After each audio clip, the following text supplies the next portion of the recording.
And so this presentation is on my dissertation work, so the chemical characterization of aerosols and the exposure assessment in the restaurant environments. And so no conflicts of interest, of course, and would like to thank the ERC for their support. So in order to go through this work, we'll frame it, giving some background with air pollution and its health effects, looking at occupational exposures, and then what I have done for this project and some of the results thus far. So in general, air pollution, it can cause numerous health effects, and these substances, particulate matter, volatile organics, black carbon, polycyclic aromatic hydrocarbons, are all products of combustion and air pollution and from fossil fuel combustion. And so they can lead through a plethora of health effects, and these are some: lung cancer, COPD, stroke, Alzheimer's from chronic exposure, and these are some of them, to name a few. And what we're concerned about with this project is looking at the US commercial kitchen. And I say Western style, and I'll get into that a little bit later on, but characteristic of Western style, we look at grilling, broiling, roasting, deep frying, and stewing. And the reason we're concerned with this environment is because the only studies that have been done thus far are limited to residential cooking environments, looking at biomass burning for cook stoves, and then looking at other styles of cooking or those that are done in laboratory settings. And so no study to date has done this in the United States, looking at what is actually happening in the restaurant environment. And going through this, so these types of cooking styles can release hugely different profiles of pollutants such as PAHs, VOCs, particulate matter, and are all within the kitchen environment. And furthermore, this is burdening a already overburdened industry. The hospitality industry suffers from long hours, high stress, if any of you watch The Bear, but as well as underserved populations with lower education, differing SES, race, and ethnicity. And so my aim in this project was to systematically quantify and characterize the exposure to the cooking emissions in these restaurant kitchens. And to do that, I'll go through the methods right now.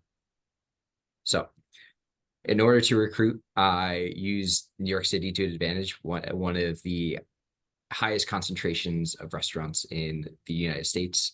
And so my criteria was to standardize it using Western style. And so those include American, Italian, Latin. Those, one, are the most abundant in New York City, but two, also this type of cooking has not been studied. And so they must include 4 out of the 5 techniques, as I previously mentioned, and must be open about 8 hours a day to approximate an occupational shift. And so, as you can see, identified through a Google Maps search and using NYC open data, excluding taverns or bars, looking for restaurants that mainly cook, and then examining the Department of Health violations to exclude those restaurants as well. And so once those restaurants have been identified, I go through sampling, and thus far in the project, I've done 15 restaurants and kitchens and dining areas. And so I look at the comparison between the kitchen and the dining room for the aerosol profiles for the air pollution. Sampling occurs for about 8 hours, again, to approximate an occupational shift. And I place the devices in a soundproof, water-resistant case about 1.5 meters away, and then 1.5 meters to 2 meters in height to approximate the standing height or location of the workers themselves. And so I put that away from the cook stove. And so this is an area sampling. And so the samplers sit there, they're completely battery operated, which is very nice. And what I'm looking for volatile organics. So I used a couple of NIOSH methods for analysis, looking at volatile organic compounds, and that includes benzene, toluene, polycyclic aromatic hydrocarbons, and that's a product of high temperature combustion. I look at carbon monoxide and particulate matter. And so I fractionate the particulate matter and looking at different sizes that might impact in different areas in the lung. And so I do that integrated, so the average over 8 hours, as well as real time, minute by minute. So the thus far, we've gone through the sampling plans and the background, and so I'll give you some of the results that I have been working on and looking at right now. And unfortunately, I do not have pH data for you today, but we can go on and look at the particulate matter results. And so, as you can see from this box and whisker plot, the huge discrepancy between the kitchen and the dining room particulate matter concentrations in size 10, 2.5, and 1. And the medians for the PM 2.5, and that's usually the particulate matter size we're most concerned with, is also quite large, between 86 to compared to 25 in the dining area. And these results are also statistically significant using a Man-U test because this data is non-parametric because of the small samples, and looking at small sample size, considering that as well.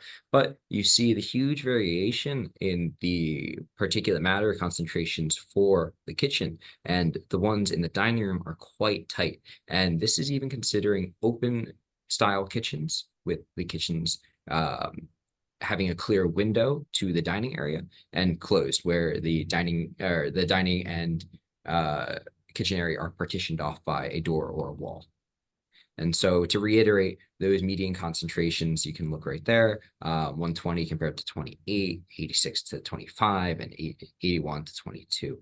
And so there are significant differences in the small sample size thus far, although I'm hoping to get a larger sample size as well to parse out some of the other factors, and some of those including open floor kitchens versus closed floor plans. While you can see that there is a large percentage difference in the PM when you control for open versus closed, this is not yet statistically significant. And so I'm hoping to get more restaurants to kind of parse out those details.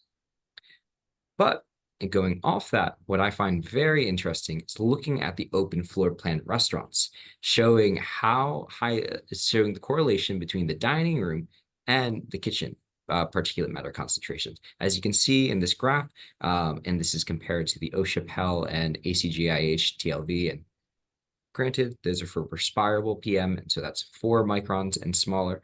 I'm looking at 2.5, which is standard across EPA and other agencies.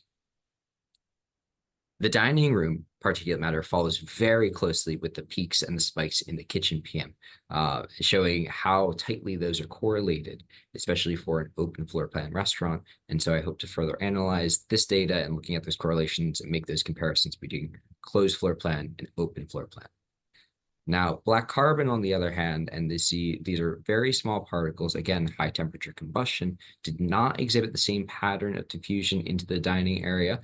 And we posit this is likely due to smaller particle size and thus subject to Brownian motion, other types of air dynamics as well. And lastly, I'll present on the volatile organic compound results. And so this is using a NIOSH method, using a canister, which collects all the different VOCs, and then we send it off to use GCMS to analyze.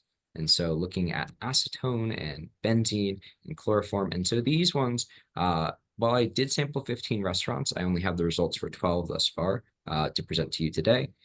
The ranges of all of these are in the parts per billion, except for ethanol, which made it to the parts per million, but they're well below the NIOSH recommended exposure limits posted there on the right-hand side. Even though they are well below the NIOSH limits, it is interesting to see that toluene and benzene are being found in the restaurant environment where they would not be thought, typically they would not appear there or be thought to appear there. Additionally, I'm looking at other VOCs as well, and these ones were found in far fewer restaurants. And then lastly, the other VOCs such as styrene, xylenes were not found in any air sample thus far. Additionally, we looked at carbon monoxide concentration, and those were below 1 ppm on average for each restaurant. And that is the only regulated pollutant thus far. That's the only regulated pollutant in New York City for aerosolized air pollutant. Yeah, in the restaurant environment. So to wrap it up and conclude, the 15 Western style restaurants had on average PM 2.5 concentrations above the short-term WHO exposure guidelines and that guideline is set as 15 micrograms per cubic meter for the protection of human health. And so the averages were far above that. The medians were far above that as well. But the VOC concentrations were well below the recommended exposure limits. And we think that these VOCs are coming from combustion, use of commercial degreasers, contamination from natural gas, and oil degradation. Lastly, so I'm awaiting the PAH results. 15 out of 20 I have thus far sampled. And then the second part of my dissertation will be looking at pre and post shift biomarker collection from the dining room workers compared to the kitchen workers. So thank you all for listening. I appreciate your time. And yeah, if you have any questions, please let me know.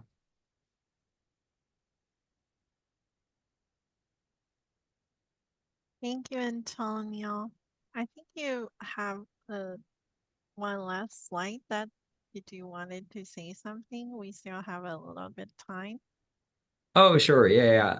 Thank you. Thank you. This was, I know we were pressed for time, so but this is to frame it again, looking at the significance in public health and policy, because these aerosols that are in the restaurant environments are uncharacterized, and there's little regulation regarding air pollution in this environment.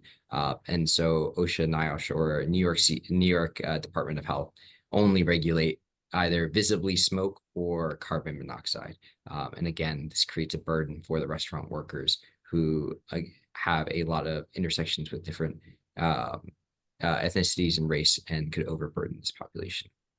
But that's it.